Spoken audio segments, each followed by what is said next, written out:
network to the world. Subscribe now to the Hot 97 YouTube channel. It's Ebro in the Morning with Laura Stiles and Rosenberg. The deal is the mayor works for the people. Very important person, should be protected, should have security, etc.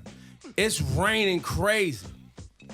The hip-hop community's out at the museum, the Fotografisca, and people are standing in the pouring rain, can't get in, and these are alleged VIPs waiting for the mayor to show up. Congratulations, you played yourself. Cass, I don't know what time you arrived. Laura was much before me, okay? Yeah. So I got there after work, so it was like 7:15.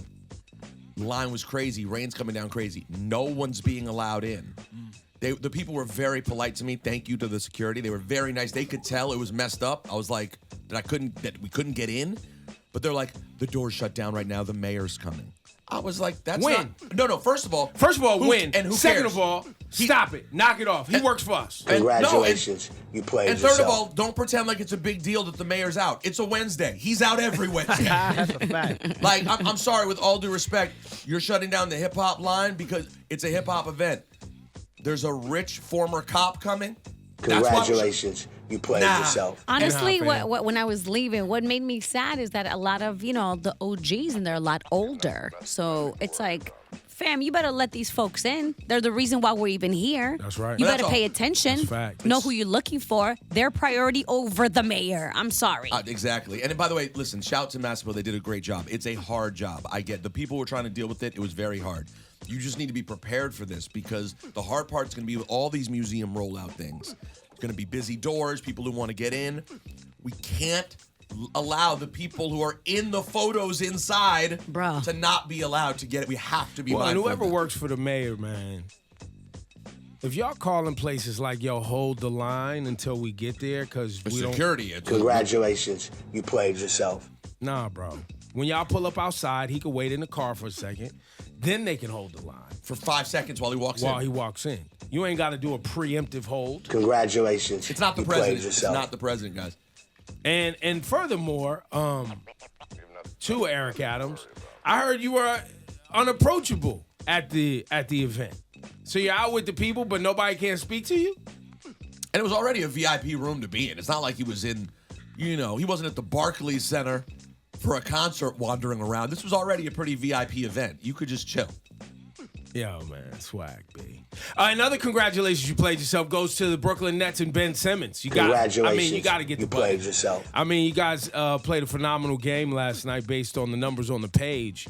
But Ben Simmons, bro, you shot the ball one time in the first half. We still doing this, and then in the third, he put up 10 points. All of a sudden, it's. So if you could do that in the third, you can't do that in the first and second? Congratulations, you played yourself. I saw a clip, bro. Your man was 3 inches from the basket, didn't even want to jump straight up in the air and put the ball in.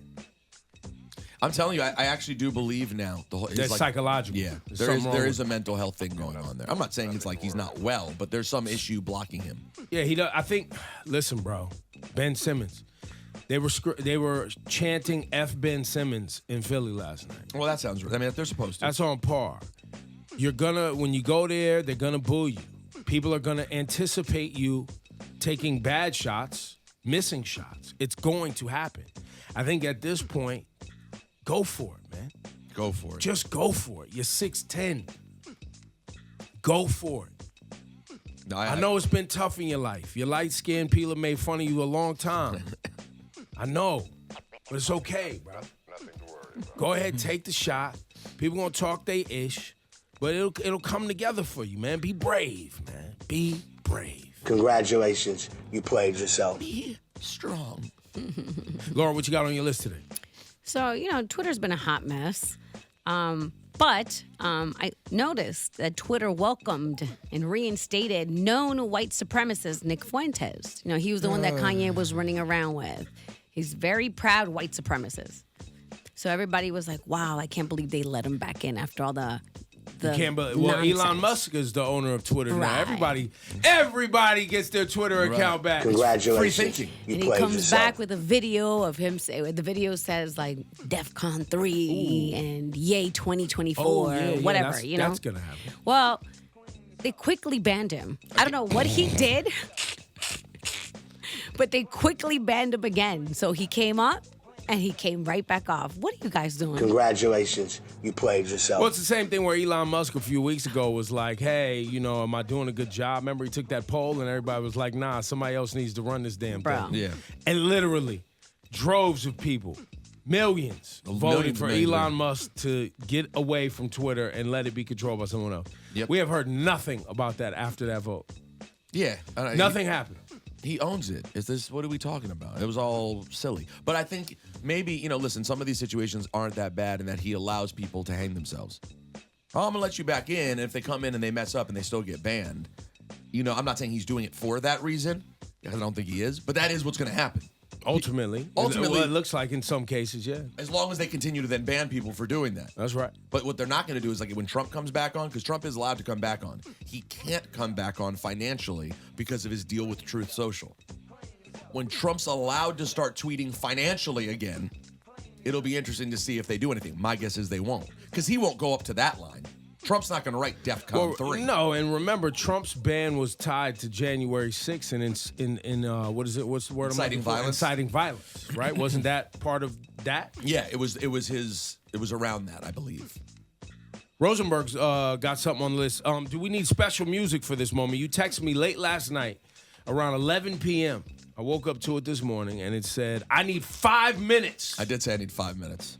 Okay. To talk about this AP, which is, what's AP? Associated Advanced Prep, African American Studies. Yes. I'll leave it to Shawnee. Shawnee, you can feel out the moment, decide what you want to do. Yeah, this is about the African American Studies band. Yes. Thank you. In Florida. So Okay. So I have to admit, I've kind of been sleeping on this because I think, like many people, I've been sort of numb. Even after I screamed at white people like a week ago? But that's every day with you. So you're actually the main reason I'm numb to it. It's like, oh, it's Tuesday. It's like Mayor Adams being out on a Wednesday. I don't even notice it anymore. So, like, I think sometimes I take for granted what's actually happening. And I heard a story just the other day. I was listening to a podcast about this town in Texas where they had this huge controversy around books in the teacher's library, including books about Rosa Parks.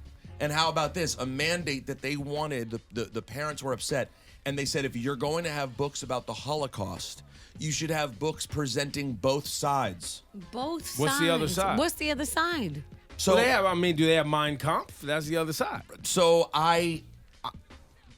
so last night, after going to the Universal Hip Hop Museum and finding myself like legitimately emotional looking at these pictures of like the foundation of hip hop and being like, oh my God, look at this culture. These people are going to be in the museum. These cats who are hanging out in the street in 1981, 82 with nothing, just hanging out making art, are going to be in a museum. And it feels like the kind of thing that should be in a museum.